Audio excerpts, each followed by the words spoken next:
Halo, apa kabar sahabat pembaca, sahabat literasi, dimanapun Anda berada. Kembali lagi dengan buku kumpulan cerita rakyat Kutai. Adalah bagian ke-15, yaitu Gua Sarang Burung Lubang Udan. Karya tulis ini dihimpun oleh Moh Iskandar. Narator saya sendiri, Kak Madi. Kita mulai dengan membaca Gua Sarang Burung Lubang Udan, dihimpun oleh Moh Iskandar. Walaupun kisah ini sudah agak lama dan mungkin agak lenyap dan sirna oleh masa, namun masih memberikan suatu teladan atau kaca pembanding bagi manusia pada zaman yang silam sewaktu kisah ini terjadi, maupun pada zaman yang akan datang, karena kisah ini adalah kisah nyata, kisah cinta yang membawa pengorbanan. Di suatu anak kampung, mungkin kampung Marah sekarang belum ada berdiri. Di daerah tersebut, ratusan tahun yang lewat, hidup suatu kelompok keluarga yang agak terpencil di daerah Sungai Wun. Selain dari keluarga tersebut, ada pula beberapa keluarga yang berdiam terpisah satu sama lain, tetapi dapat dihubungkan dengan jalan perahu, sehingga menjadikan hubungan mereka erat sekali dan mereka dapat mengunjungi tetangga satu sama lain. Pemuda Bang adalah seorang pemuda yang baik.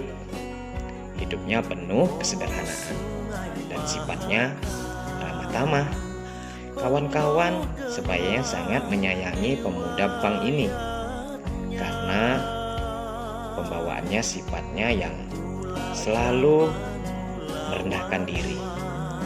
Suatu hal yang menonjol pada diri pemuda Bang tersebut ialah wajah yang cukup menarik dan menawan hati setiap gadis yang memandangnya. Pemuda Bang telah jatuh hati kepada seorang gadis yang juga sekampung, bernama Bulan. Wah, cinta pemuda Bang ini pada gadis Bulan mendapatkan sambutan baik. Dengan lain perkataan, tidak bertepuk sebelah tangan. Asik. Setiap waktu ada kesempatan, mereka selalu mengadakan pertemuan untuk mencurahkan perasaan hati mereka masing-masing.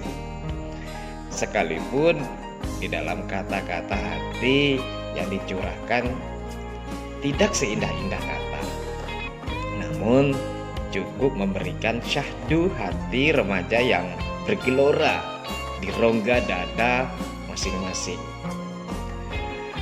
Gadis Bulan ini tidaklah cantik, namun indah dipandang mata. Sesuai dengan namanya, mukanya bulat sebagai bulan purnama, kuningnya lentik sebagai awan berarak. Wah, pipinya putih kuning kemerah-merahan sebagai pauh di layang. Hidungnya mancung, men. Dusun tunggal, ya, tak dapatlah dilukiskan satu persatu. Pemuda mana jua pun banyak yang menaruh hati ingin mempersuntingnya, termasuk seorang pemuda bernama Lawing, kawan karib pemuda Bang. Di dalam memperebutkan dan memupuk cinta segitiga ini, yang sangat beruntung dan mendapat tempat di hati Bulan ialah pemuda Bang. Asik.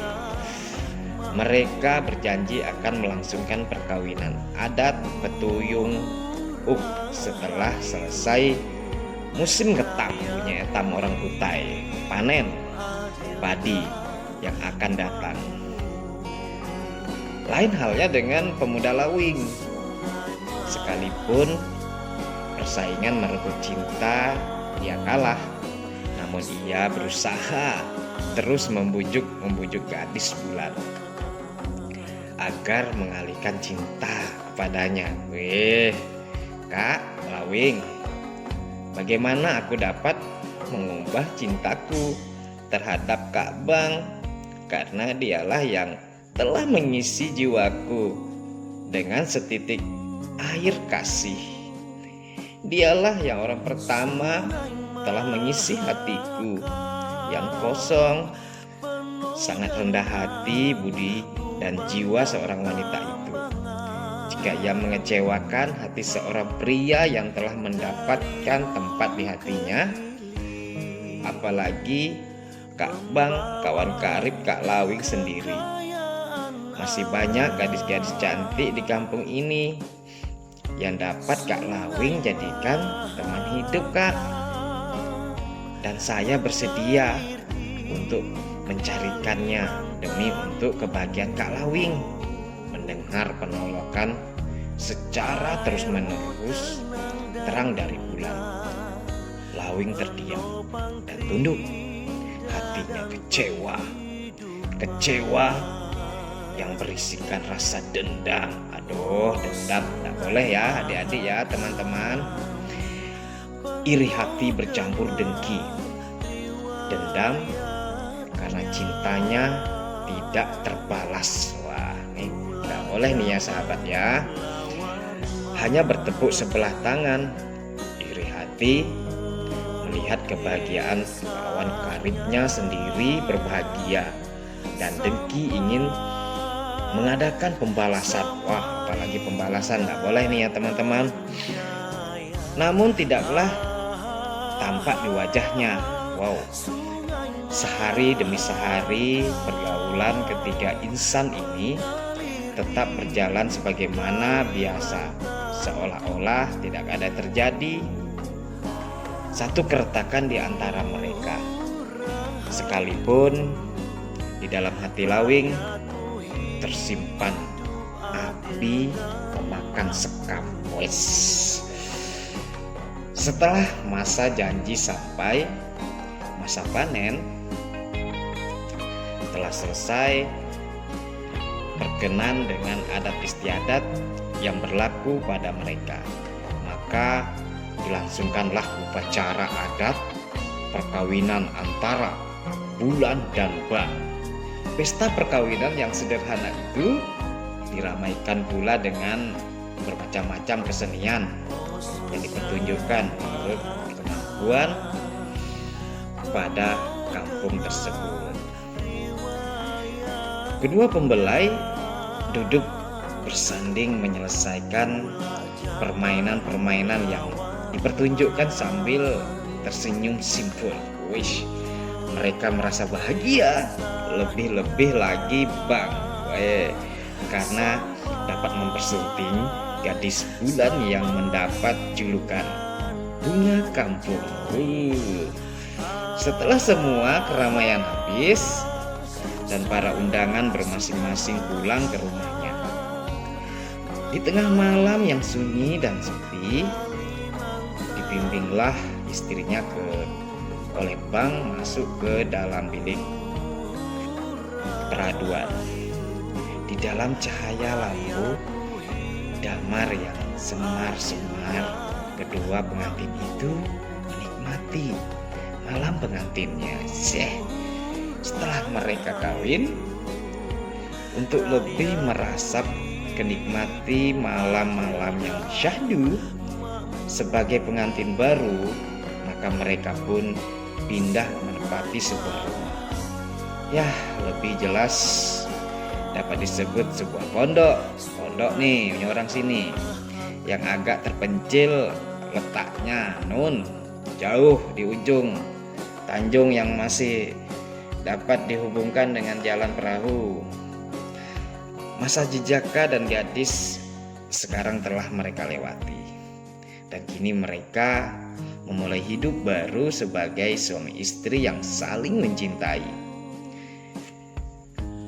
Kehidupan dalam rumah tangga mereka selalu tampak tak bahagia, sekalipun masih dalam serba kekurangan biasa. karena dibina di atas dasar hati yang berpadu menjadi satu. Waktu berjalan terus dengan tak terasa, rasa kasih mendamba jiwa yang penuh ditaburi dengan rindu asmara. Woi, asmara yang murni.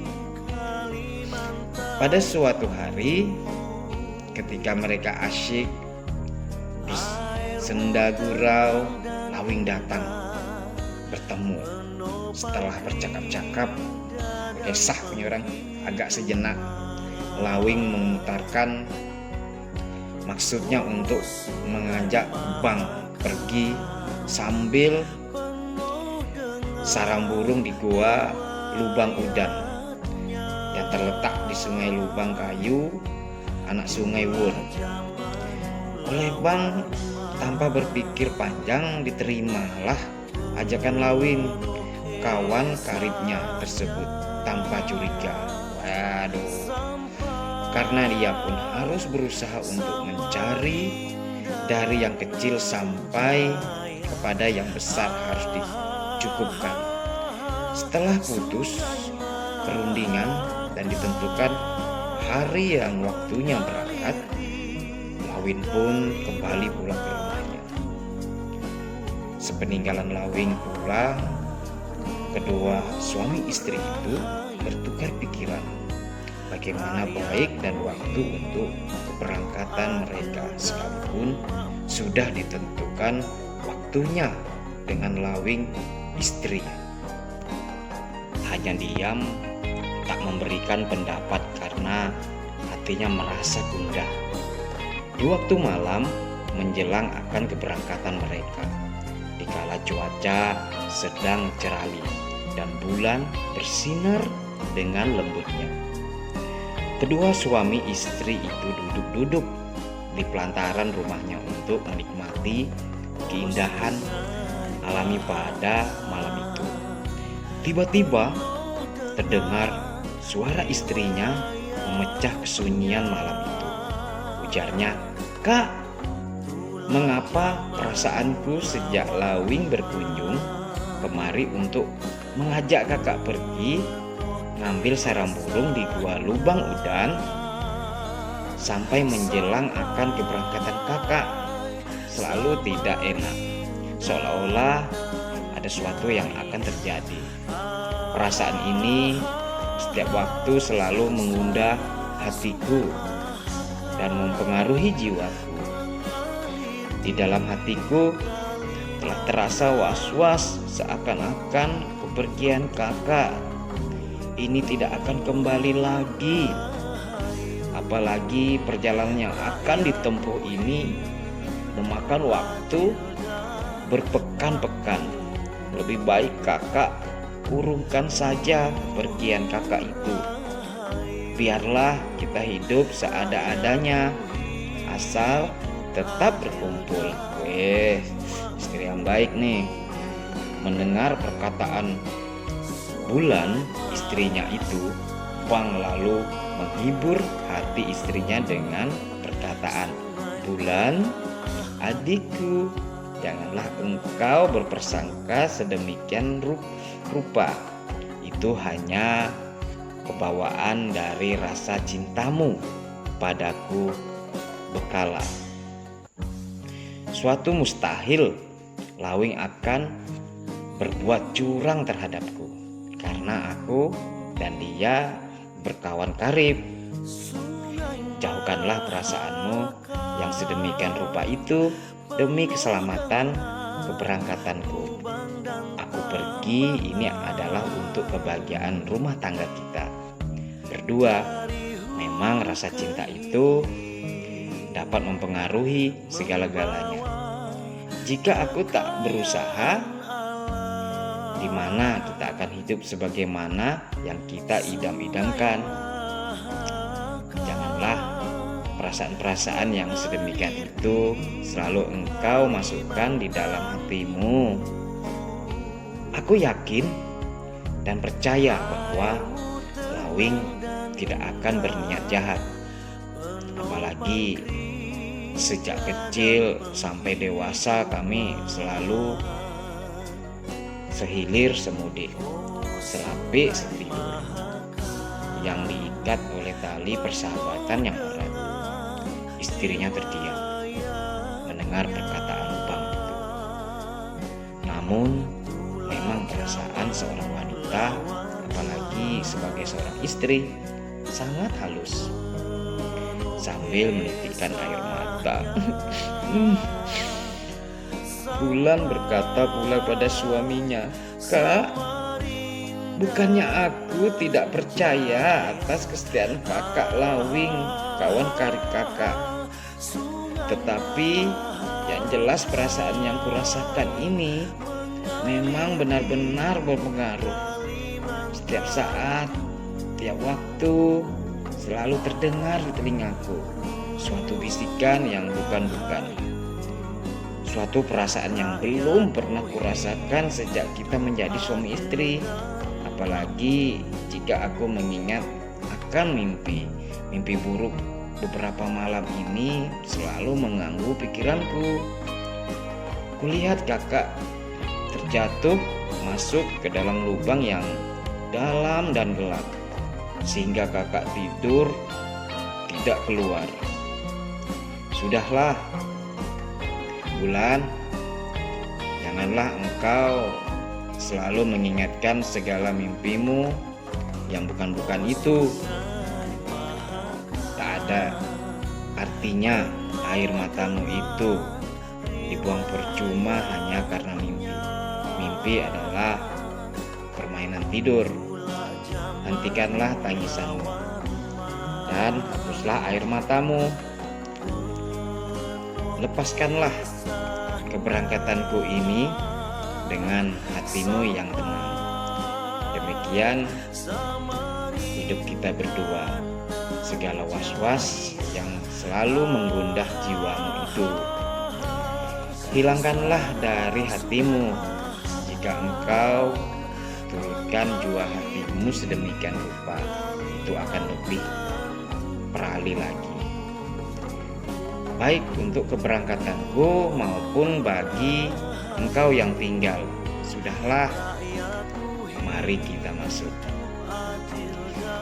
karena hari sudah jauh malam dan hawa terasa dingin menusuk tulang. Setelah berkata demikian, maka bimbingan Bang istrinya dan dibawanya masuk ke dalam rumah, dan mereka pun pergi tidur. Tibalah saatnya janji yang ditentukan. Maka bersiap-siaplah Bang dan Lawing untuk berangkat. Mereka turun ke perahu diiringi oleh Bulan di belakang. Sebelum masuk ke dalam perahu, berkatalah Bang pada istrinya. Ujarnya, katanya, "Bulan, baik-baiklah engkau tinggal. Jagalah dirimu dan jangan selalu diturutkan kata hati yang bukan-bukan itu. Iringkanlah keberangkatanku ini dengan doa demi keselamatan kita bersama." "Benar, Bulan," ujar Lawing. Turut pula menyela pembicaraan Bang. "Janganlah engkau merasa was-was ataupun curiga kepada yang bukan-bukan. Aku akan membela setiap saat jika Bang mendapat bahaya. Tak baik keberangkatan dan kepergian kami ini engkau iringi dengan tangis. Kami pergi takkan lama pasti kembali." Bulan tidak menyahut. Dia hanya terdiam 1000 bahasa. Dalam hatinya bergejolak antara percaya dan tidak atas kebenaran perkataan Lawing tersebut. Sebagai ganti jawaban, hanya air mata saja deras mengalir membasahi pipinya. Setelah habis berkata demikian, Bang dan Lawing pun lalu masuk ke dalam perahu, duduk di masing-masing tempat. Tali perahu dibuka ikatannya, lalu ditolak ke tengah dan mereka pun berdayung memudik Sungai Won. mulai melakukan perjalanan yang direncanakan oleh Lawing. Keberangkatan mereka diikuti oleh padang bulan yang sayu dan tetesan air mata.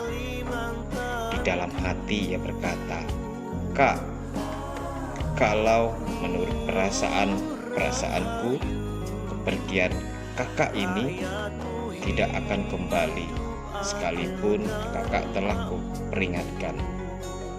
Namun kakak tetap berkeras hati jua untuk berangkat. Kakak lebih banyak percaya kepada Lawing yang mungkin akan menokok kawan seiring. Mengunting dalam lipatan.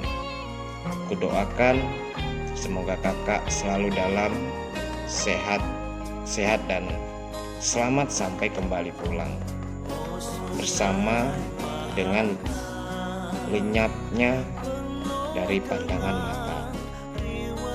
Perahu yang ditumpangi suaminya dan Lawing hilang di balik tanjung. Bulan pun berpaling dan terus naik ke rumah. Sesampainya di rumah, dihempaskanlah badannya ke atas tempat tidur dan ia menangis dengan sepuas hatinya, menangisi kepergian suaminya yang sangat dia cintai. Entah kembali, entah tidak.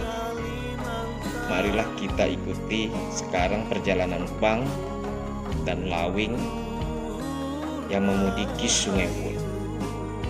Berhari-hari mereka mendayung tanpa menghiraukan panas dan terik. Jika malam tiba, mereka bermalam di tepi pantai yang berpasir. Paginya sebelum ayam hutan berkokok, mereka sudah berangkat untuk mengejar waktu. Demikianlah perjalanan mereka menempuh panas dan hujan. Dari Mudik menyusuri Sungai Wun, kemudian membelok memasuki Sungai Lubang Kayu, dan akhirnya sampai di tempat tujuan. Perahu lalu ditambatkan dan segala alat-alat perbekalan disikut dalam kiang, semacam ransel. Kiang punya etam kutai ini dibawa naik ke darat.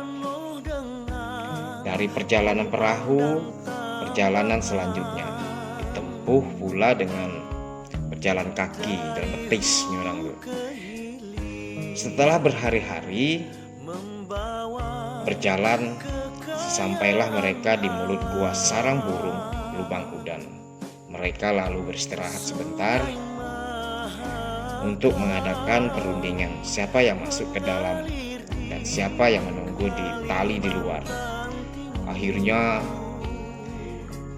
didapat kata sepakat bahwa Banglah yang masuk ke dalam dan Lawing menunggu di luar, dengan perjanjian bahwa jika tali itu terlihat terguncang 3 kali berturut-turut, ia menandakan ia sudah sampai di bawah. Setelah segala persiapan untuk masuk ke lubang sarang itu sudah dirasa cukup, mulailah Bang turun dan menyusuri tali rotan yang memang tersedia di mulut gua itu. Lawing yang menunggu tali di luar itu merasa bahwa rencana pertama dari tipu muslihatnya yang akan mendekati keakhirannya hanya menunggu saatnya saja. Ketika ia menoleh, dilihatnya tali itu bergerak-gerak 3 kali berturut-turut, menandakan Bang sudah sampai dan berada di dalam dasar gua. Seiring dengan guncangan yang terakhir, Mandau Lawing berayun memotong tali rotan tersebut hingga putus, dengan menyeringi kemenangan dengan merasakan puas atas atas tipu muslihatnya yang berhasil. Berkatalah ia, "Nah, Bang, baru sekarang kurasakan pembalasanku. Sekarang akulah yang akan menguasai istrimu, karena aku pun mencintainya sejak dia masih gadis. Engkaulah penghalangnya, sehingga cintaku tidak mendapat sambutan yang wajar. Selamat tinggal dan selamat beristirahat selama-lamanya di dalam gua sarang burung lubang udang ini, sampai tulang belulangmu bercerai-berai." Dengan hati yang puas, Lawing segera berlalu dari situ, meninggalkan Bang yang sedang kebingungan di dalam lubang gua tersebut untuk membuang langkah yang sampai menjadi kecurigaan orang terhadapnya, terutama sekali Bulan. Dia tidak langsung pulang, tetapi menunggu beberapa hari di tempat perahu mereka ditambatkan. Setelah segala siasatnya itu dirasanya cukup licin, maka Lawing pun meneruskan perjalanannya dengan perahu pulang mengikuti aliran anak sungai lubang kayu, kemudian mengayuti pula sungai Won. Sepeninggalan keberangkatan suaminya pergi menitik sarang burung di gua lubang udang, Bulan selalu suka duduk melamun sepanjang hari dengan perasaan yang sedih. Keberangkatan suaminya ini sangatlah mempengaruhi jiwanya. Suatu perasaan tidak dapat dihilangkan dari hatinya, sebagai suatu tanda bahwa suaminya tidak akan kembali lagi. Namun perasaan itu disingkirkan sambil menghibur hatinya, mengingatkan peristiwa-peristiwa masa lewat. Selagi dia masih hidup sebagai gadis, berkasih-kasihan, dan Bang suaminya sekarang terbayang-bayang di pelupuk matanya bagaimana mereka sama-sama menari dalam suatu pesta adat sambil berpegangan tangan, sehingga tak terasa mulutnya bernyanyi melakukan suatu lagu kegemaran mereka, yaitu jong jong nyelong peng ke adong wong adong lang mebang dau panan di lo ken apa nih ya. Ya begitulah lagunya kiranya. Jeng ba ijong telu idong jeng sambil belu telong. Maaf nih lagunya nih tahu apa nih. Ya kita lanjut aja.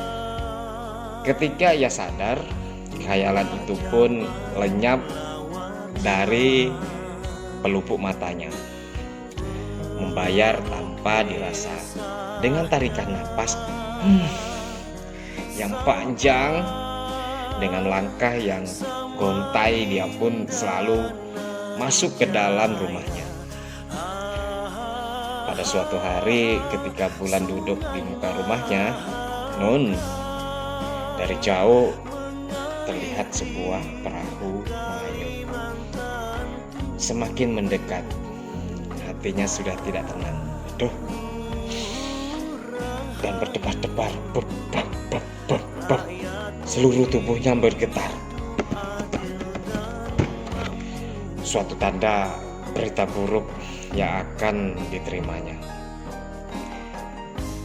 Demi dilihatnya bahwa yang datang itu hanya Lawing sendiri, sedangkan suaminya tidak ikut serta, maka perasaan yang menyesak dada terasa duk-duk, seolah-olah ia tidak berpijak di lantai. Matanya berkunang-kunang, namun dengan sekuat hatinya dapat ditahannya perasaan sedemikian itu. Ketika Lawing naik ke rumahnya, dengan tidak dapat ditahan lagi perasaannya, Ia lalu bertanya, "Kak Lawing, di mana suamiku? Mengapa engkau pulang sendirian? Dan apa ya kejadian-kejadian yang telah menimpa diri suamimu?" Ujar Lawing dengan nada berpura-pura sedih. Lekaslah Kak Lawing, lekaslah ceritakan apa yang terjadi terhadap suamiku, desak Bulan sambil menangis. Karena merasa didesak terus oleh Bulan, maka dengan suara yang tahan sebagai orang yang benar-benar sedih, maka diceritakanlah oleh Lawing asal mula kejadian itu. Ketika kami sampai di mulut gua itu, sebenarnya akulah yang harus masuk ke dalam lubang tersebut, tetapi Bang berkeras hati bahwa dialah yang harus masuk, karena katanya dia telah berpengalaman dalam hal memungut sarang burung. Mulanya kami berkeras dan bersitegang urat leher mempertahankan keinginan masing-masing. Namun aku mengalah menjaga agar sampai hati Bang tersinggung, yang akhirnya kelak akan menimbulkan hal-hal yang kurang baik, dan Banglah yang masuk. Ketika ia akan meluncur turun, dia berpesan jika tali uluran rotan ini mengguncang 3 kali, itu menandakan aku sudah sampai di dasar gua. Aku pun menjawab, "Baiklah." Tidak beberapa lama kemudian kulihat tali itu berguncang-guncang. Ketika guncangan terakhir, tali itu pun putus.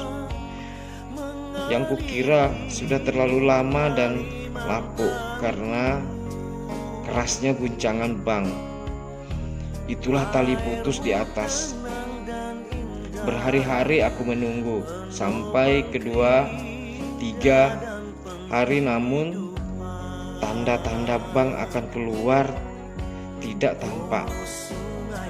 Mengingat gua lubang udang ini sangatlah dalam, jalan keluar tidak ada selain dari jalan tampak masuk semula. Mendengar pertuturan Lawing sedemikian itu, maka makin menjadilah tangis Bulan mengenangkan nasib suaminya di dasar gua lubang udang yang gelap gulita itu. Sambil menangis, dia pun berkata, "Kak Lawing, sudah mengetahui bahwa tali rotan suamiku turun tadi sudah putus. Mengapa Kak Lawing tidak main rotan di sekitar tempat itu, memberikan pertolongan kepadanya? Apakah kakak memang sengaja untuk mencelakakan suamiku? Sampai hatikah kakak berniat buruk terhadap Bang suamiku, juga kawan karib kakak sendiri?" Mendengar perkataan Bulan demikian itu, maka tertegunlah Lawing sejenak. Karena suatu hal inilah tidak ada sama sekali terlintas dalam benak dan pikirannya. Kekeliruan inilah yang hampir membuka rahasia perbuatannya. Tetapi memang dasar hati sudah dipengaruhi oleh bisikan-bisikan setan. Maka seketika itu pula ia dapat memberikan jawaban.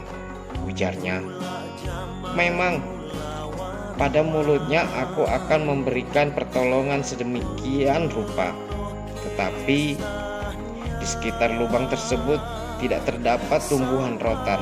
Kupikir daripada mencari rotan yang jauh perjalanannya, lebih baik aku memberitahukan kepadamu di sini. Sejak aku meninggalkan mulut gua sampai kemari sudah 7 hari. Selama 7 hari itu sudah tentu Bang telah meninggal dunia di dalam lubang itu. karena dia harus mencari makanan. Demikianlah perkataan Lawing membumbui kebohongannya. Mendengar segala penuturan Lawing sedemikian rupa itu, makin menjadi-jadi takut si Bulan. Ia menghempas-hempaskan dirinya dan menarik-narik rambutnya sambil berkata, "Wahai Kak Bang, sampai hati kakak meninggalkan diriku sendirian dengan penuh duka ini. Siapakah yang kuharap lagi? Tanah tempatku berpijak sudah terbang, tali di tempatku bergantung sudah putus. Kakak telah pergi takkan kembali lagi. Lebih baik aku mati membunuh diri daripada aku harus menanggung kesedihan semacam ini. Tunggulah aku, Kak, tunggulah. Kita bersama-sama pergi menghadap kepada yang menjadikan di dunia kita harus hidup berpisah. Di sanalah kita akan hidup bersatu kekal dan abadi, ketika Bulan akan mengakhiri hidupnya dengan sambilah pisau. Ketika itu pula ia dapat dicegah oleh Lawing sambil berkata, "Sabarlah Bulan, janganlah engkau berbuat demikian. Kepergian Bang untuk menghadap kepada yang menjadikan, janganlah kau iringi dengan tangisan yang sedemikian itu, apalagi dengan perbuatanmu yang akan mengakhiri nyawamu tadi. Itu adalah suatu perbuatan yang sesat dan salah dalam engkau memperhitungkan hidupmu.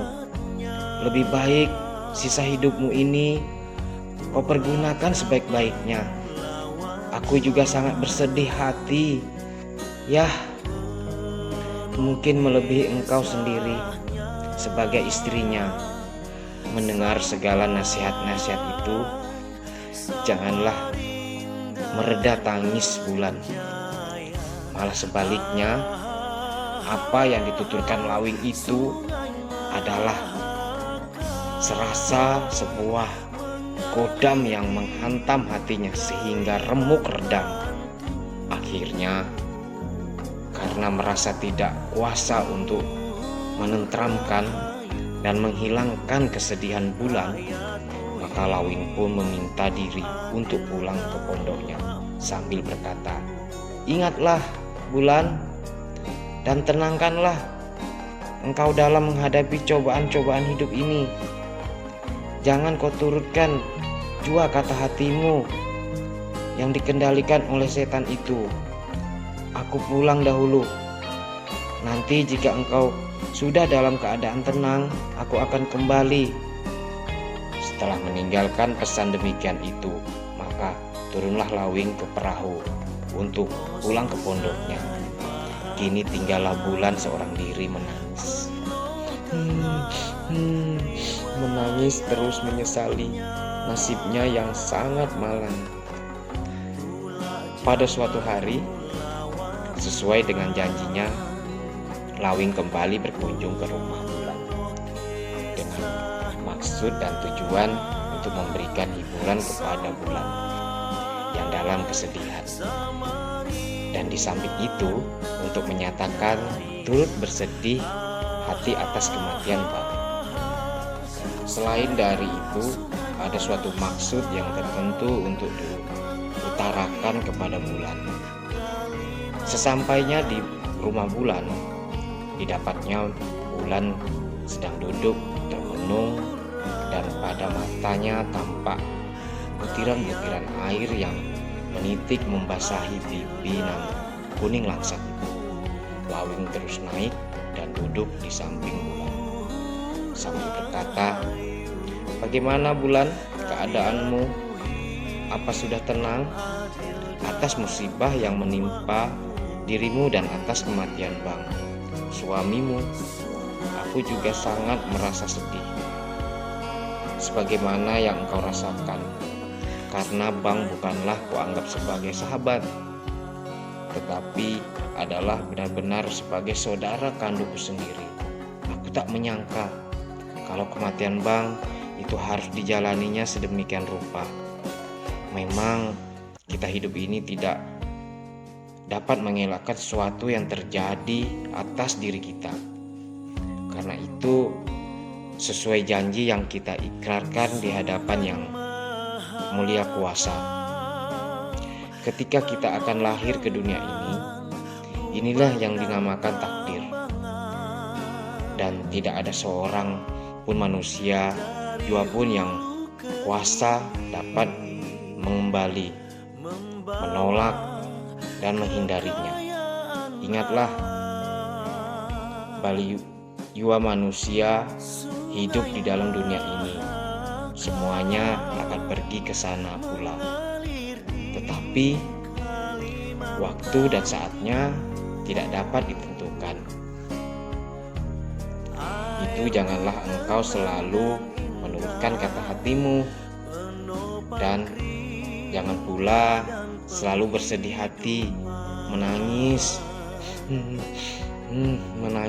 kepergian Bang suamimu yang sangat kucintai itu. Sekalipun engkau menangis, mengeluarkan air mata darah, dia takkan kembali. Ingatlah, engkau akan dirimu yang masih muda itu. Mungkin banyak pemuda-pemuda yang ingin mempersunting engkau, sekalipun engkau sudah janda. Itu hanya terserah pada engkau. Yang sudah pergi itu tetap kita kenang kepergiannya, tetapi kita yang tinggal, kita yang hidup ini lebih sengsara lagi dari yang pergi.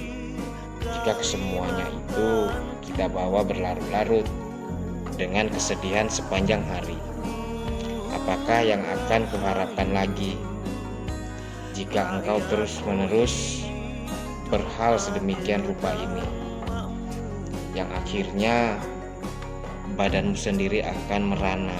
Ingatlah, Bulan, sekali lagi kukatakan, ingatlah, engkau masih muda. 1 Bang suamimu yang hilang, 1000 Bang yang baru ingin mempersunting engkau demi untuk membela hidupmu. Bulan hanya tunduk dan terdiam saja mendengar segala perkataan Lawing itu. Sambil menyeka air matanya, ia pun berkata, "Kak Lawing, segala apa yang kakak katakan ini semuanya benar, tetapi bagi diriku adalah bagi sebilah pisau tajam yang menyayat hatiku. Bagaimana aku harus melupakan begitu saja kepergian suamiku?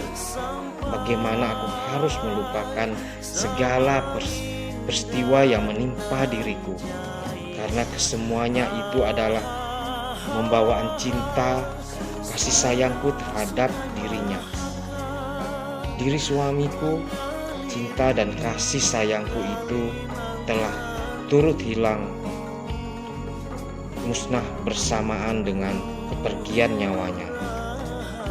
Jiwaku sekarang telah hampa, hatiku sekarang sudah hancur lebur. Aku tidak menyangkal atas takdir yang menimpa diri suamiku itu. Namun, sebagai seorang istri yang setia, aku tak dapat melupakannya.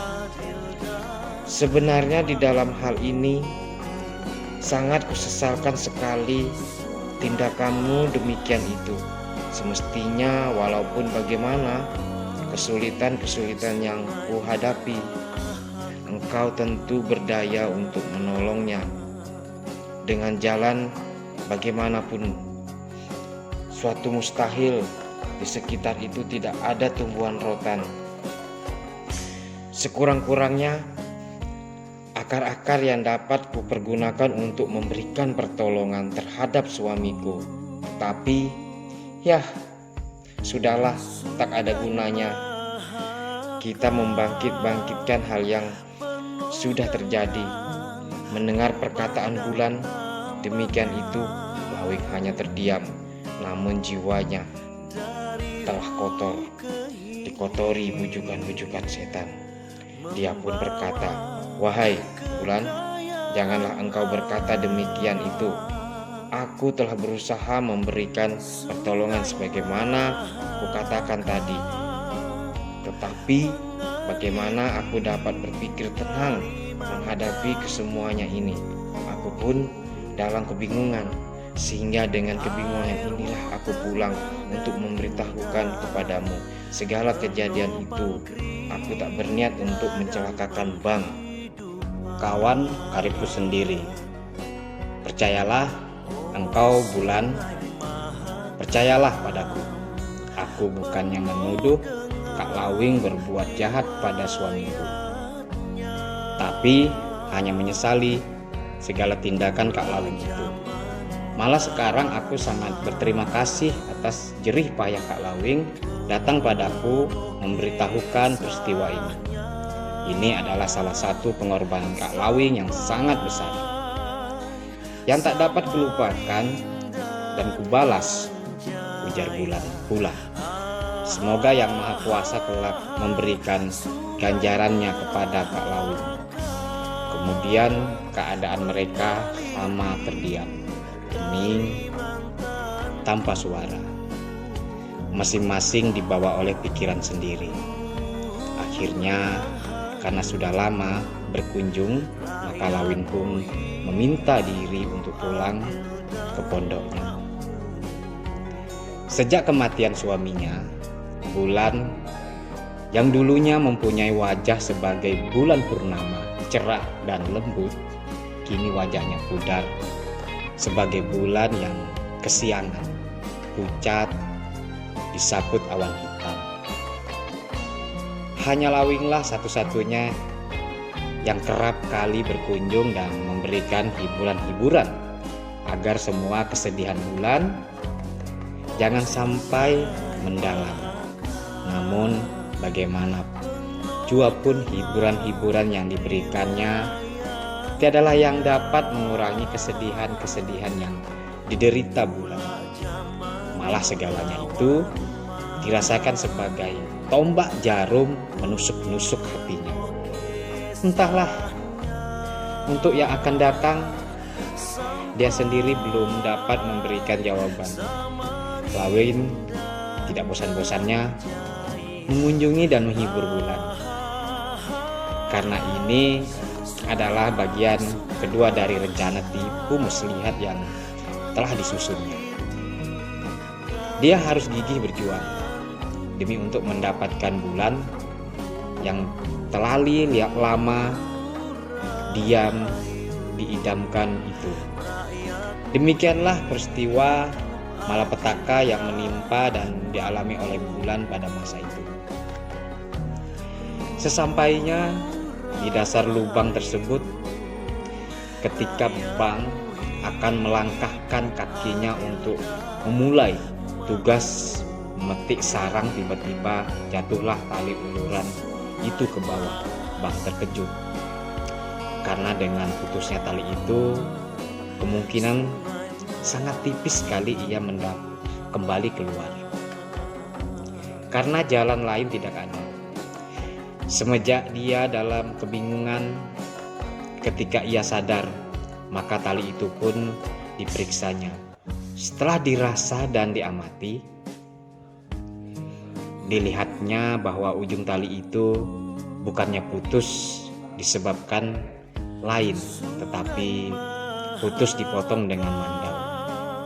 Setelah mengetahui hal itu, ia pun tertunduk dan dasar lubang dan, "Lawin sahabatku, tidak kusangka engkau begitu tega memotong tali rotan uluran tempat nyawaku bergantung.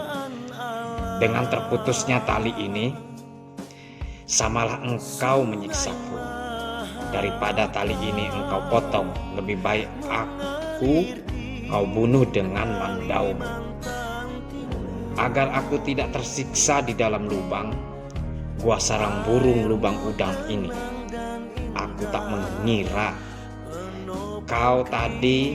engkau kusangka emas, namun ternyata loyang belaka, ingin membunuh kawan sendiri. Ya, apakah ini berlatar belakang karena Bulan, istriku, ataukah sebab lain? Namun berat dugaanku, engkau ingin merebut Bulan dari sampingku, karena aku pun mengetahui bahwa engkau menaruh hati pula kepadanya. Andaikan persoalan dalam merebut kasih antara segitiga ini kuutarakan secara jujur, mungkin aku dapat mempertimbangkannya. Hanya terserah pada Bulan, istriku sendiri. Yah, kau cara begini yang kau hendaki, aku menyerah kalah. Karena kepada siapa aku harus meminta pertolongan. Tetapi aku pun tidak akan putus asa selagi hayat dikandung badan. Aku akan berusaha agar dapat keluar dari gua sarang burung lubang udan ini. Setelah tatapan pikirannya, maka bangkit dan berjalanlah Bang untuk mencari tempat yang dapat memberikan jalan keluar. Selagi obor di tangannya masih menyala untuk menerangi sekitar gua tersebut, dapatlah ia berjalan dengan baik. Tetapi setelah padam kehabisan minyak, maka hanya dengan meraba-raba ia menyusuri jalan-jalan lainnya. Tebing-tebing yang curam dan sangat menemukan pula lubang yang tidak kurang pula bahayanya. Lewat lubang ini masuk pula ia pada terowongan yang memungkinkan dapat jalan ke luar dengan hanya meraba-raba serta berpedoman pada pendengaran. Keadaan di sekelilingnya gelap gulita. Berhari-hari ia berjalan demikian, tanpa mengenal antara siang dan malam. Hanya satu tujuannya, supaya ingin lekas menemukan jalan untuk keluar. Hidupnya hanya dari makan anak-anak burung sarang yang juga didapatnya hanya dengan cara meraba-raba. Setelah melalui tempat yang berbahaya, kini dirasanya jalan itu menurun dan akhirnya sampai pada jalan yang mendatar. Terus ia berlari. Kemudian menemukan sebuah anak sungai yang terdapat di dalam lubang gua itu. Berpedoman pada aliran air sungai yang menghanyut, dia pun berjalan mengikutinya. Karena pada pendapatnya air mengalir itu mesti sampai pada sebuah sungai yang besar. Tiada berapa lama Bang mengikuti aliran anak sungai itu, tibalah dia pada sebuah dinding batu yang menjadi menghelat anak sungai itu. Kini ia benar-benar putus asa karena menemukan jalan buntu. Untuk kembali ke jalan semula sudah tidak mungkin lagi karena keadaannya sangat gelap dan tidak mengetahui lagi arahnya. Maka duduklah Bang sambil bersandar pada dinding batu. Oleh karena dinding, dorongan perasaan masih ingin hidup, sekalipun di dalam gelap. Otaknya berpikir bagaimana caranya yang sebaiknya agar ia dapat menyelamatkan dirinya dari dalam goa tersebut. Tiba-tiba pikirannya tertuju kepada hanyutnya air anak sungai itu yang sampai pada dinding batu yang jadi penghelatnya. Dalam berpikir itu, ia mendapat suatu kesimpulan bahwa andai kata air itu mengalir dan menemukan jalan buntu, sudah tentu memukul kepada dinding batu tersebut dan memantul kembali mengadakan pusaran air. pada pendengaranku tidak ada tanda-tanda demikian. Dan air ini langsung saja mengalir tanpa ada penghalangnya. Maka sudah tentu di bawah dinding batu penghelat ini ada jalan air untuk mencapai ke sebelah yang juga merupakan sambungan anak sungai ini. Untuk menembus ke sebelah tak ada jalan lain kecuali aku harus menyelam ke dalam air untuk melewati dinding batu yang jadi pemisah ini. Setelah lama berpikir dan sudah bulat tekadnya demi untuk hidup, maka ia pun lalu pergi ke tengah sungai, anak sungai itu, dan berdiri di tempat yang agak dalam untuk menyelam ke sebelah. Dipusatkan pikirannya, hups, dan sebelum menyelam ia berkata, "Esa hidup, dua mati. Jika memang sudah ajalku, maka aku ikhlas mati di tempat ini." Kemudian ia menyelam. Apakah ini memang nasibnya yang mujur karena sebelum ajal berpantang mati, ataukah sebab lain? Entah. Nyatanya dengan kehendak yang maha kuasa, ia pun timbul di sebelah dengan selamat. Kemudian ia pun naik ke tepi dan duduk beristirahat sebentar. Sambil menarik napas, dan ketika mengawasi sekitarnya, nun jauh sekali di depan tampaklah titik-titik pancaran dari cahaya yang hilang mendatang. Entah cahaya apa, ia sendiri belum dapat memastikan karena sangat jauh sekali. Mungkin berhari-hari ditempuh baru dapat mendekati cahaya itu. Harapan untuk hidup timbul kembali. Setelah melepaskan lelah agak sejenak, ia lalu meneruskan perjalanannya dengan berpedoman pada titik cahaya tadi. Dengan perut yang sangat lapar dan sisa-sisa tenaga yang ada. Sambil meraba-raba, ia pun menyusuri lubang tersebut. Pada mulutnya ia dapat berjalan sendiri sebagai biasa. Tetapi semakin jauh ke dalam lubang itu, semakin sempit dan ia harus berjalan dengan berbungkuk-bungkuk hingga pada akhirnya hanya merayap-rayap saja lagi. Karena lubang itu semakin jauh ke dalam semakin mengecil, dan titik-titik cahaya itu juga kadang-kadang tampak, kadang-kadang hilang. Disebabkan peredaran jalan matahari menimpa pohon-pohon kayu yang tumbuh di muara lubang kecil itu, dengan kekuatan sisa tenaganya, Bang terus merayap, beringsulisut menyusuri lubang yang kecil itu untuk mencapai titik cahaya yang tampak. Terus jauh hingga sampai ke tempat yang sempit yang tidak dapat dilalui lagi.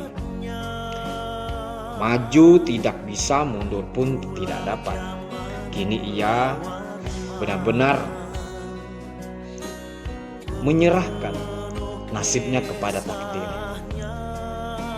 Apakah ia harus mati demikian rupa, ataukah masih ada lagi harapan untuk hidup? Tiadalah diketahuinya. Apalagi sekarang tenaganya benar-benar habis. Sekalipun napasnya dapat bernapas turun naik. Dengan masih menelungkup, maka dipejamkanlah matanya. Entah berapa lamanya ia dalam keadaan demikian. Tidaklah diketahuinya. Antara sadar dan tidak, seyup-seyup terdengarlah oleh suatu benda yang keras seperti ditumbuhkan di atas tanah. Dipertajam pendengarannya untuk memperhatikan bunyi itu. Dus, suara bunyi itu semakin lama semakin mendekati tempat ia sedang berada. Mendengar suara bunyi itu, ditimbullah tenaganya kembali. Dengan penuh harapan agar dapat memberikan jalan keluar baginya yang hanya tinggal sekarat saja lagi.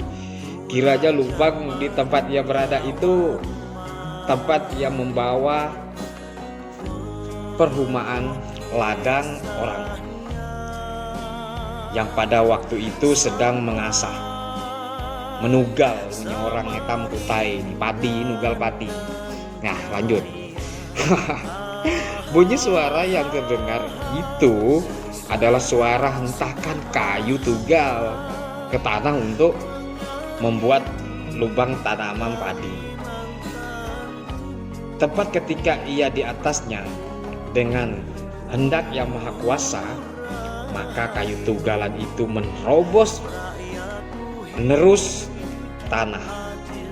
Mendengar bahwa ada sesuatu benda yang menembus tanah di ujung kepalanya, maka tangannya pun terus bergerak, segera bergerak mencari dan menangkap ujung kayu tugalan itu. Kiranya jarak antara tempat ia berada dan orang yang di atas tanah itu hanya lebih kurang 2 siku, setengah meter lompatnya. Parah mahal. Ketika kayu tugalan itu terpegang, tidaklah lagi dilepas-lepasnya karena ia merasa khawatir kalau kayu itu dilepaskan. Kemungkinan besar dan sudah pasti orang-orang yang di atas tanah itu tidak akan mengetahui bahwa dia ada di sana. Orang yang memegang kayu tugalan di atas, tenaganya juga tetap tak mau tercabut. Demikian berkali-kali dilakukannya karena terjadi tarik-menarik antara Bang dengan orang yang di atas memegang kayu tugalan tadi. Karena merasa hal demikian itu, maka ributlah mereka yang sedang menugal padi itu.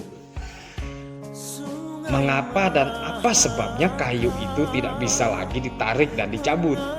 Seperti ada yang menahan dan menarik. Setelah itu, di antaranya lalu berkata, ujarnya, mungkin di bawah tanah ini ada lubang yang dihuni oleh seekor binatang. Lebih baik kita gali untuk menyelesaikan apa yang sebenarnya terdapat di bawah tanah ini. Karena pada pendapatku tidak begitu dalam dengan melihat pada kayu tugalan yang masuk ke dalam tanah ini. Sorry. Mereka yang ada di sana semuanya setuju. Lebih lagi memegang kayu tugalan tadi ingin segera mengetahui dan menyaksikan dengan mempergunakan mandau dan kayu yang dibuat sebagai linggis. Mulailah mereka menggali di sekitar kayu tugalan yang masih berdiri itu. Setelah agak lama menggalinya, maka sampailah pada lubang tempat ujung kayu tugalan itu tertahan. Mereka yang menyaksikan itu semuanya berteriak kaget. Wah! Karena apa mereka saksikan adalah 2 buah tangan yang sedang memegang erat kayu tugalan itu dengan berpedoman pada kedua tangan itu. Tanah lalu digali terus sampai akhirnya tampak kepala, tubuh dan kedua kaki. Setelah menyaksikan bahwa yang mereka lihat itu memang benar-benar manusia dalam keadaan masih hidup, maka diangkat dan dibawalah ia ke lapak pondok darurat bunyi orang itu. yang ada di situ. Bang yang hanya tinggal sekarat dan masih memegang kayu tugalan itu merasa badannya diangkat. Orang lalu membuka matanya, namun belum lagi pandangannya jelas melihat di sekitarnya. Apa yang terjadi? Tiba-tiba mendadak matanya menjadi kabur dan buta, tak dapat melihat. Waduh, sihannya leh.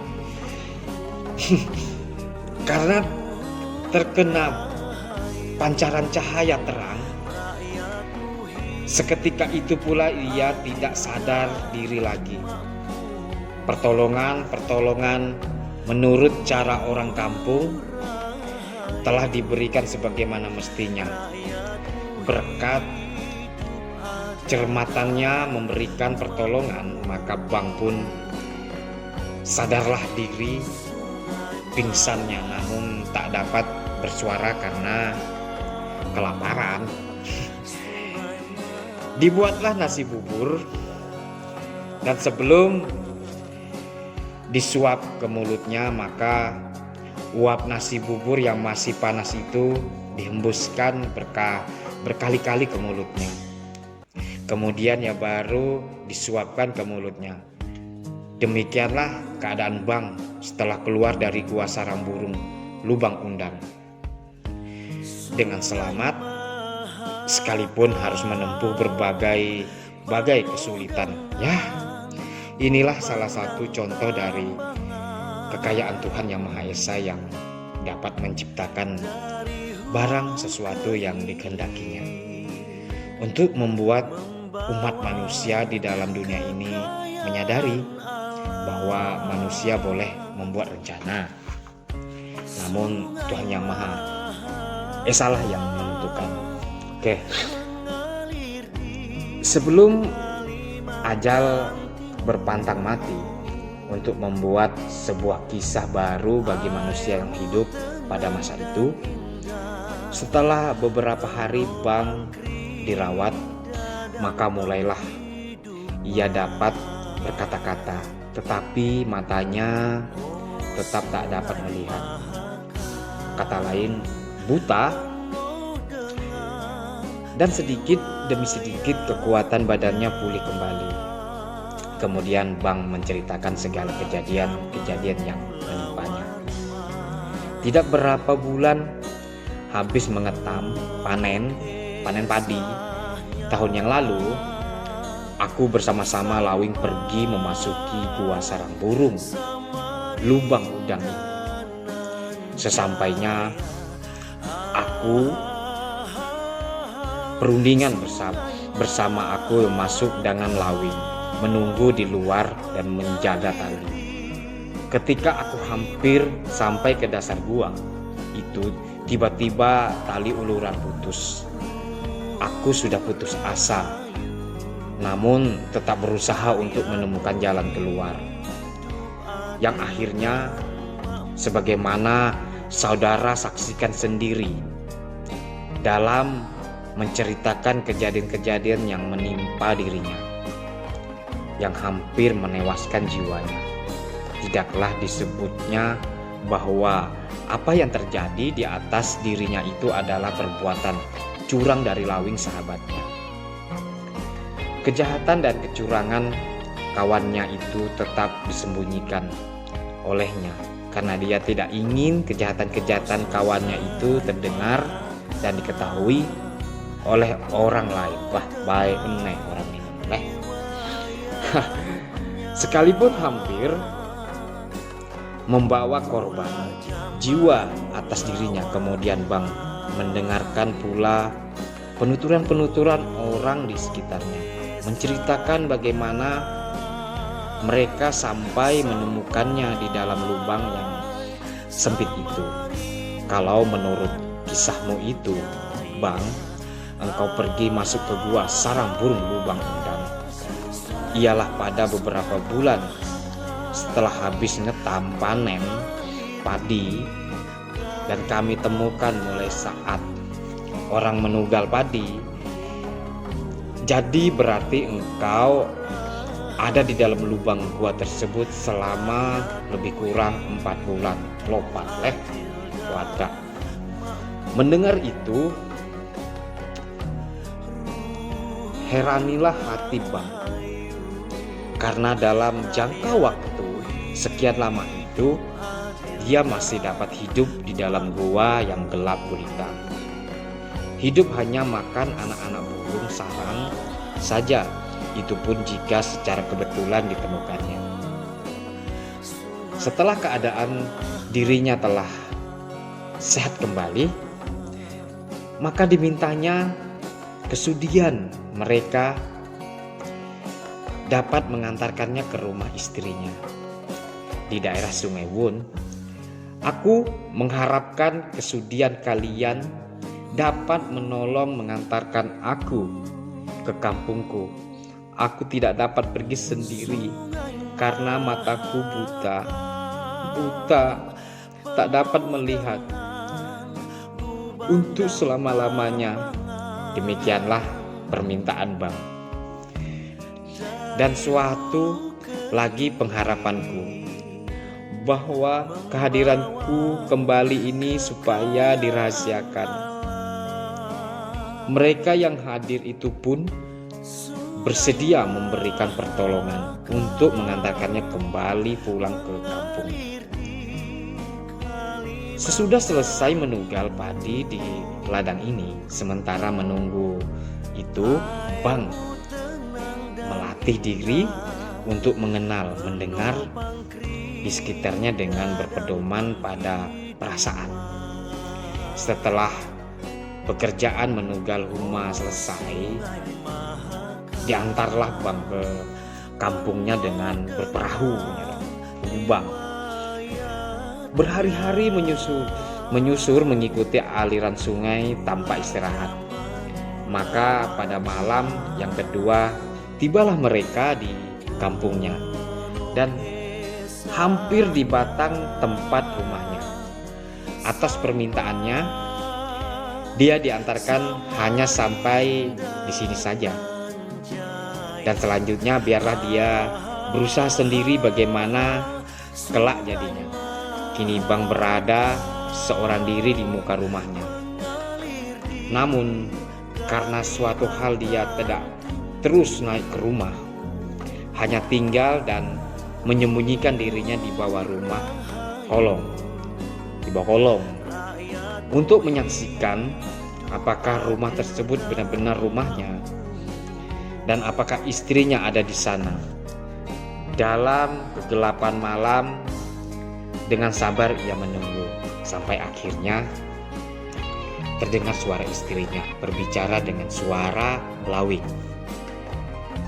Nyatalah sekarang bahwa yang didatangi itu benar rumah istrinya. Kini istrinya Bulan telah kawin dengan Lawing, kawan karibnya sendiri yang telah berbuat curang terhadap dirinya, yang menggunting dalam lipatan. Hatinya merasa panas, ingin membuat perhitungan jika ia mengingat segala perbuatan Lawing terhadap dirinya. Tetapi segala kemarahannya itu dapat ditahan dengan sabar karena belum masanya ia berbuat untuk mengadakan pembalasan terhadap Lawing.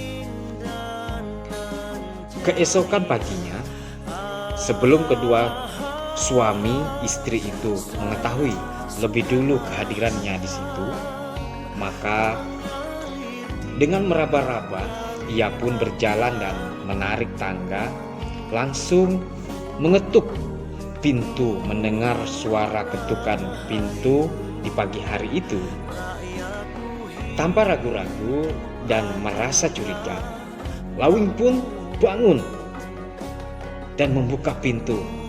Demikian melihatnya bahwa yang mengetuk dan datang itu adalah Bang, kawan karibnya yang telah dikhianati itu. Pucatlah muka Lawing,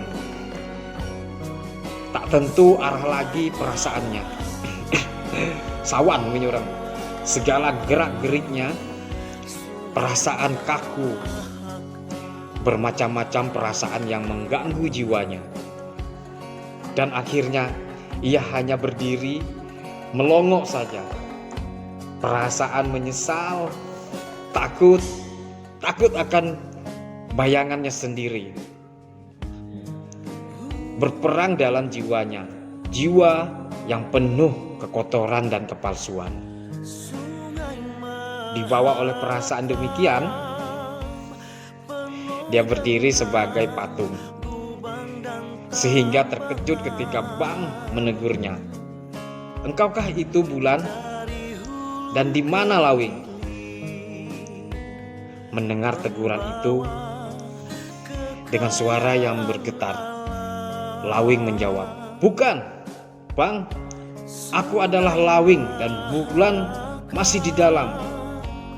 Ketika itu bersamaan dengan akhirnya perkataan Lawing, Bulan keluar dari ruangan dalam karena mendengar orang menanyakan dirinya.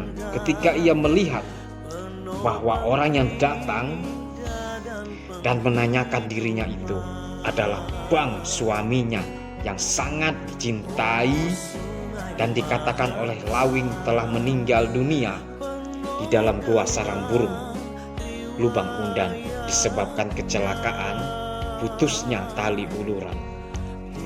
Ia menjerit dan berlari mengejar untuk memeluknya. Namun belum lagi tangannya sampai, dia telah ditolak ke belakang oleh Bang sambil berkata, Tenanglah dahulu engkau Bulan, dan engkau Lawing duduklah dahulu dekat istrimu." Setelah mereka bertiga duduk dalam keadaan tenang, seolah-olah tak ada terjadi suatu apapun, mulailah Bang membuka suara, mulailah membicara. Ujarnya, "Nah, sekarang kalian tentu merasa heran atas kehadiran dan kedatanganku sekarang ini. Sudah tentu kalian lebih-lebih engkau Lawing menyangka aku sudah mati dengan putusnya tali uluran pada mulut gua ketika itu." Dalam berkata itu, Bang tidak menyebut bahwa putusnya tali itu adalah putus perbuatan khianat Lawing. Sengaja ia menyembunyikan segala perbuatan Lawing di hadapan Bulan karena dia ingin mengetahui bagaimana penerimaan Lawing atas segala perkataannya yang akan diungkapnya kelak.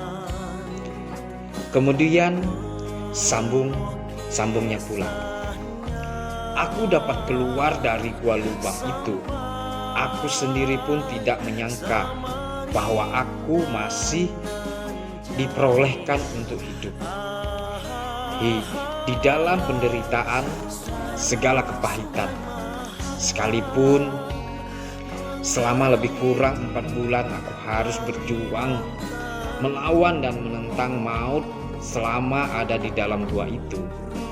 Dengan penuh pahit getir penderitaan, kini kalian berdua telah menjadi sepasang suami istri yang saling mencintai, dan mungkin tidak ada pasangan insan menyamainya di dalam dunia yang penuh dengan kotoran ini. Selagi aku berjuang menantang maut di dalam gua yang gelap gulita itu, ini adalah wajar bagi Bulan sebagai seorang wanita yang ditinggalkan suami untuk mencari pendampingan tempat bernaung pada seseorang. Karena itu aku suaminya sudah disangka mati. Manusia mana jua pun akan berprasangka sedemikian rupa. Apalagi dikala itu ia menderita lahir dan batin demi Bulan mendengar perkataan Bang, suaminya. Sekalipun lembut, namun serasa palu godam menghantam jiwanya. Ia pun menangis, menubruk, ingin memeluk suaminya, tetapi dapat dicegah oleh tangan Bang sendiri yang sambil menolaknya. Dia berkata, Bulan, ingatlah, engkau bukanlah istriku lagi. Engkau telah kepunyaan orang lain, istri Lawing, kawan karibku sendiri. Berdosalah seorang istri itu jika mengkhianati kasih sayang seorang suami yang mencintainya. Sebagai engkau dan Lawing sekarang ini, janganlah engkau mengharapkan aku. Kembali lagi kepadaku, karena aku sudah cacat untuk selama-lamanya. Tidaklah seimbang, Bulan, kedudukanmu dengan aku. Engkau masih cantik, sedangkan aku sudah buta. Keseimbanganmu itu hanya terdapat pada Lawing yang juga mencintai dirimu dengan sepenuh hati. Maka oleh sebab itu, mengabdilah engkau sebagai istri yang berbakti kepada suamimu, Lawing.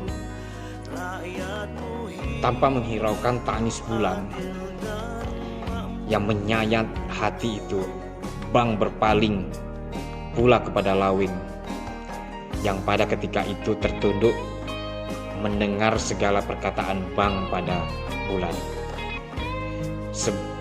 Sebagai suatu sindiran yang tajam baginya, ia terkejut ketika Bang berkata padanya, Lawing, kini Bulan kuserahkan dan mutlak menjadi istrimu. Janganlah engkau berprasangka bahwa kehadiranku kembali ini untuk mengambil atau merampas kembali Bulan dari sisimu. Kutukanlah aku kuterima jika engkau melakukan demikian itu. Rendahlah derajat seorang lelaki mengambil istri kawan sendiri.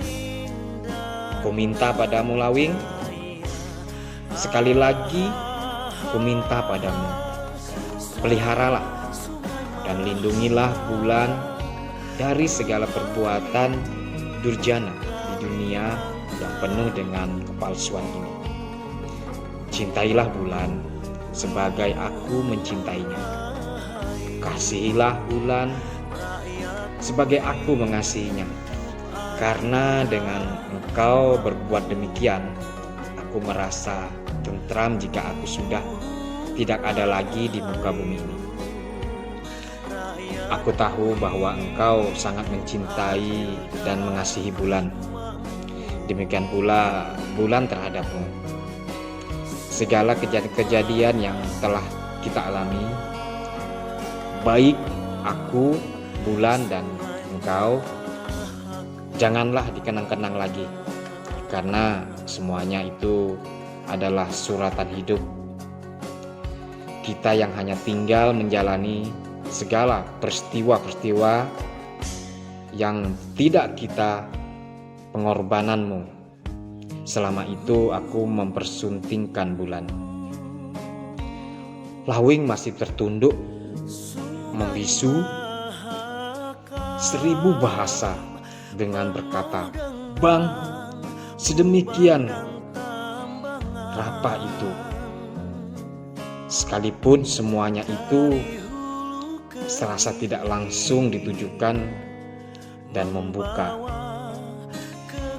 serta menyingkap segala kejahatan-kejahatannya, namun cukup memberikan bekas di hatinya untuk menunjukkan kelemahan jiwanya, jiwa yang penuh kekotoran.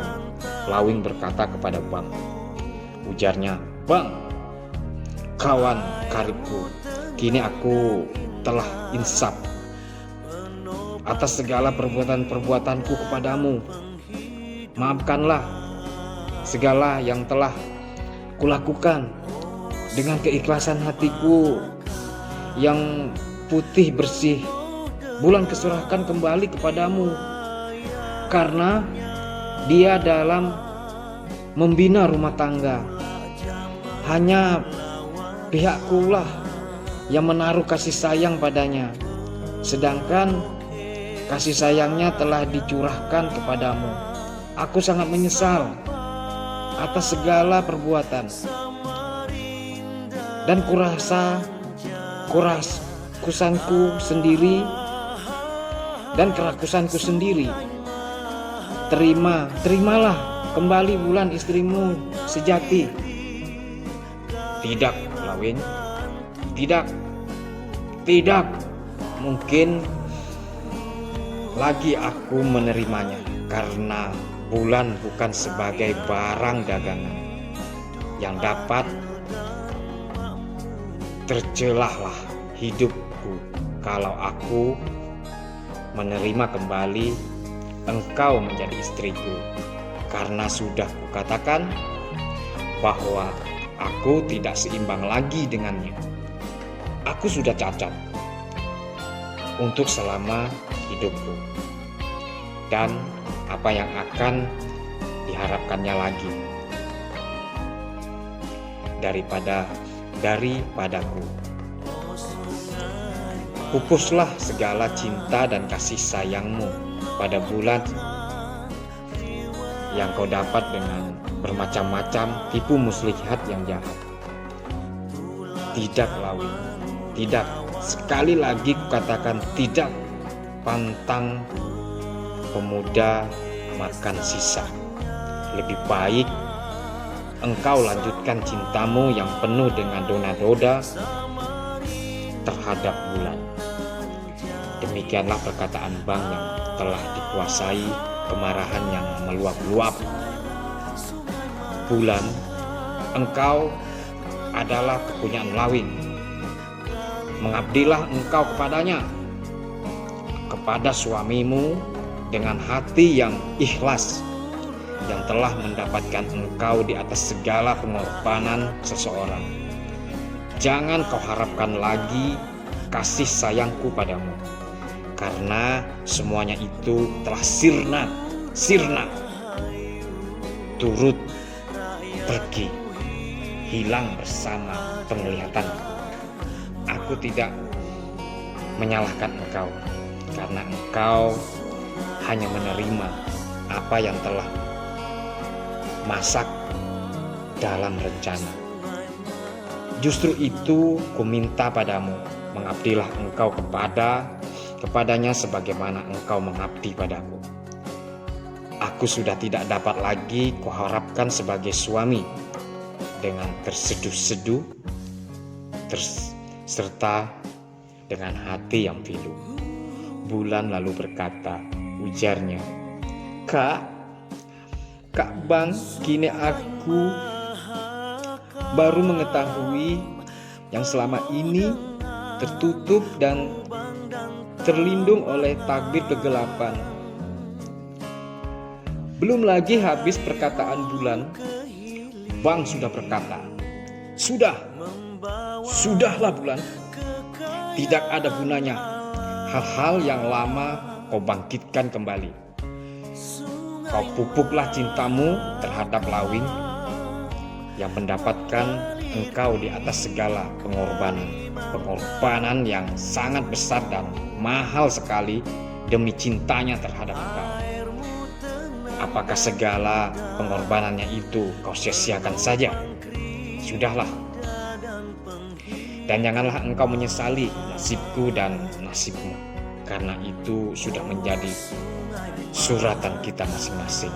Setelah berkata demikian terhadap Bulan, dengan perasaan yang penuh rasa dendam, dia pun berpaling dan berkata kepada Lawing, Hai Lawing, tak kusangka yang tadi menyala sebagai emas itu kiranya loyang.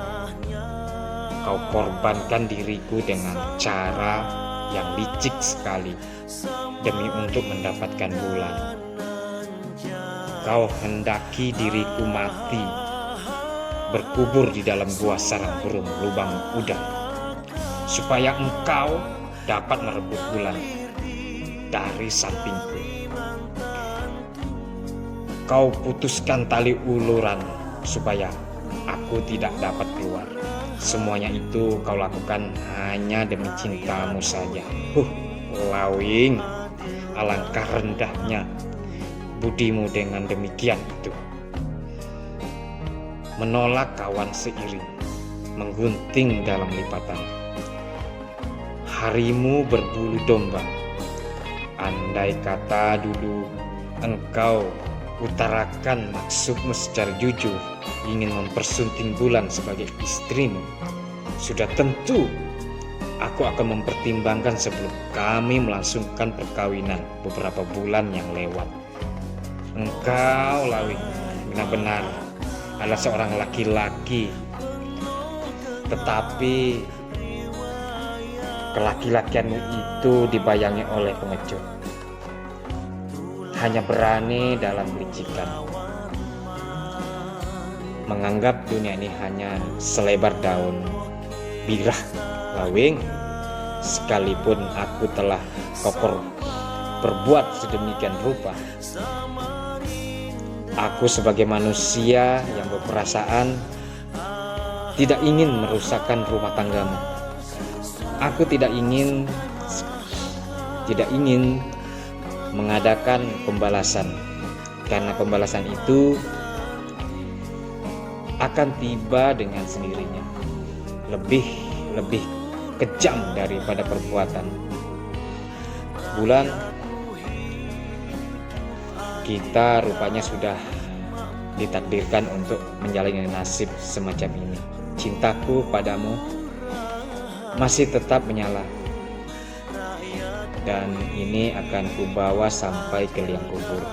Di dunia kita sengsara, di alam lain kita akan bahagia.